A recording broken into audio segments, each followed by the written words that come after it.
Story 1. Entitled and is upset about not being invited to my wedding. I 26F am getting married in 2 weeks. Now neither one of my dad's siblings have been in contact with me since October of 2019 when my grandmother passed away and after her funeral. I sent out an engagement announcement not to save the date. We are not friends on social media and everyone is blocked.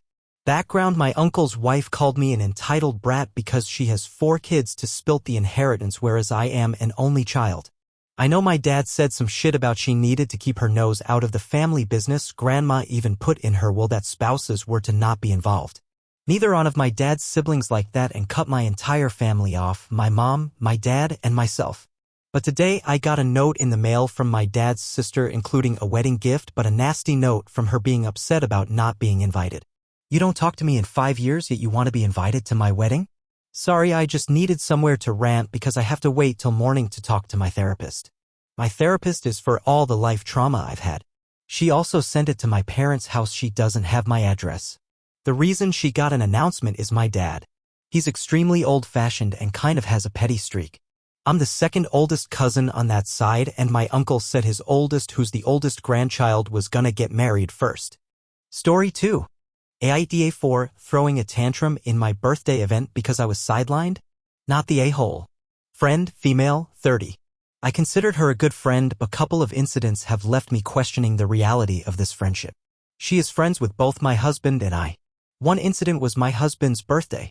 We specifically asked to pack up the party soon because we had major events the next day and asked her to leave when she started getting cozy with my husband's guy friend. She continued and stayed at our place till April 5th in the morning.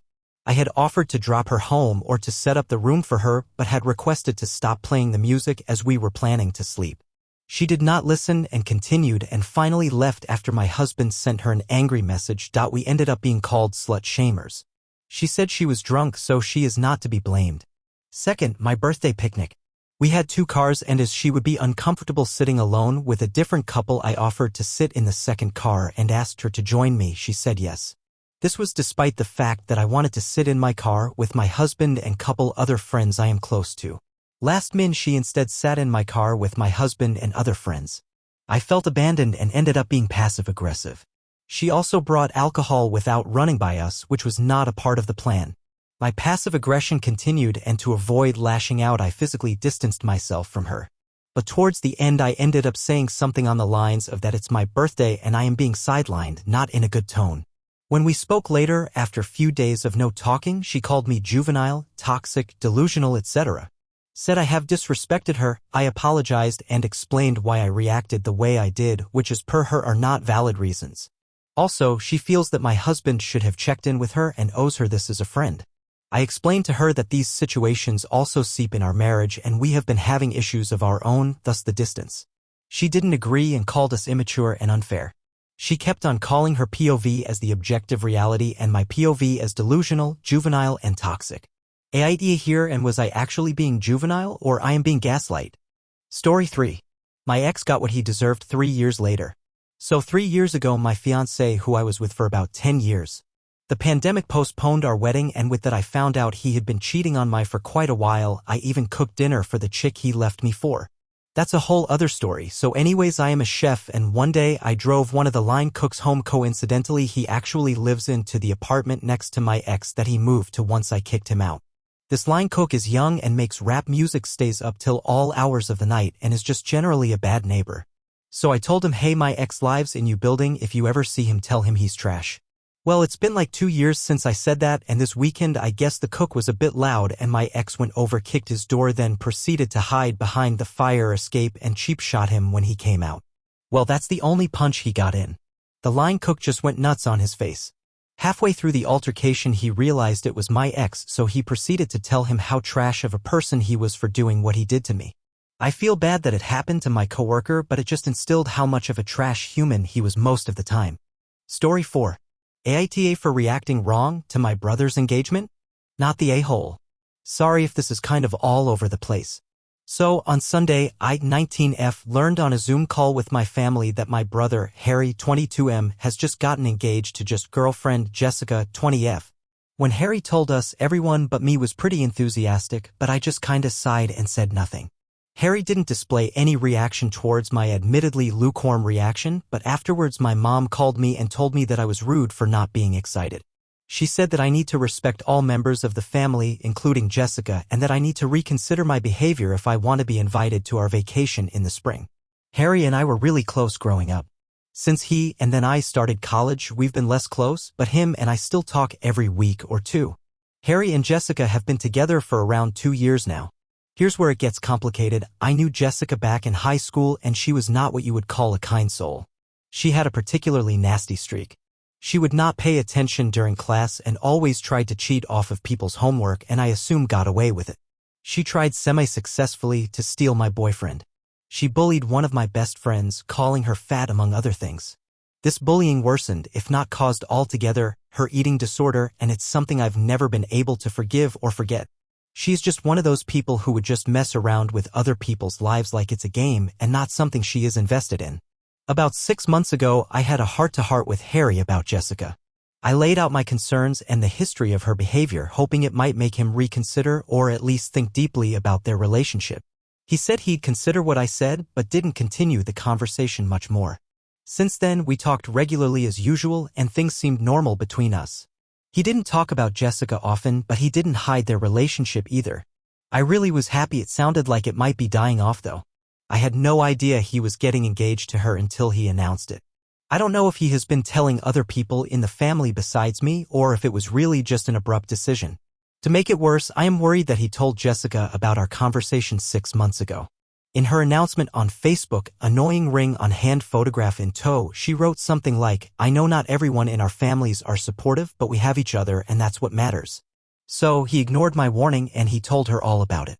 Part of me wonders if I should just swallow my feelings for the sake of family harmony, but another part of me feels like I'd be betraying my old friend, my own values, and my brother by pretending to be happy about this engagement.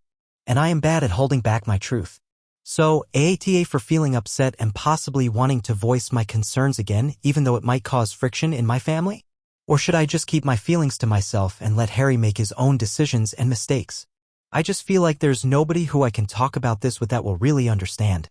Edit. Okay, thanks for all the responses, people. I will take some advice.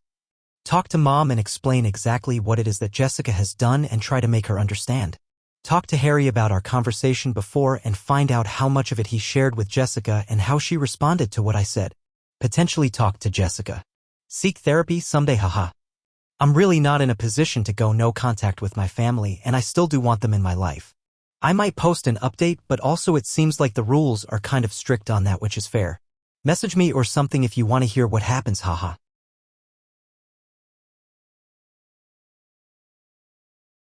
My psychotic alcoholic cousin. XL. Backstory: I live in a trailer park between a few towns with my mom. We moved here after getting out of some really terrible apartments in my hometown. We've been here for around a year and a half. When we were in the process of moving into our trailer, I ran into my cousin who lives out here and we sort of reconnected because this was the first time I had seen him since my dad's funeral a couple years prior.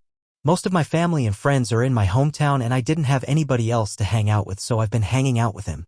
Not too long later, his money that he had saved up mysteriously disappeared.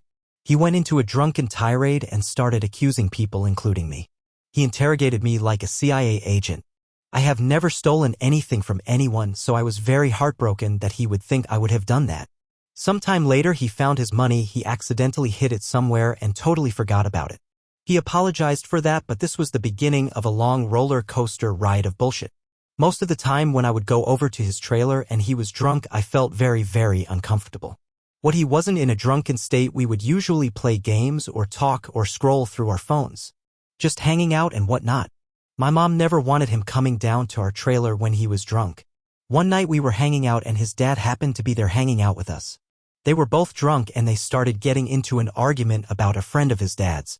I don't remember all the details, but basically they got into a physical altercation and I wanted to take off because I didn't want to be caught in the middle of it. My cousin was being a total dick to his dad and I decided to leave. My cousin asked me to call 911 on his dad, but I didn't want to be involved. As I was starting to leave, he told me that if I left, I would be dead to him. I was borrowing some movies and games from him and he was borrowing a movie from me, so I went back to my trailer and he started texting my mom, cussing her out and being an absolute asshole. So I took the stuff I was borrowing from him and I told him I came for my movie and then I'm leaving. He told me to walk outside or the ones he would break he told me to walk outside or the ones he would break he told me to walk outside or he would have broken my movie. I stepped outside and he threw my movie onto his yard. I picked it up, luckily it wasn't damaged. And then I left and we didn't speak for months. Like 4 or 5 months later he apologized and we made up for a while. But still he would continue to drink and go into absolute tirades. I would do my best to try to get him to calm down. He would verbally abuse me, tell me to shut up and act like a total psycho. Trying to get me angry and playing it off as trying to toughen me up.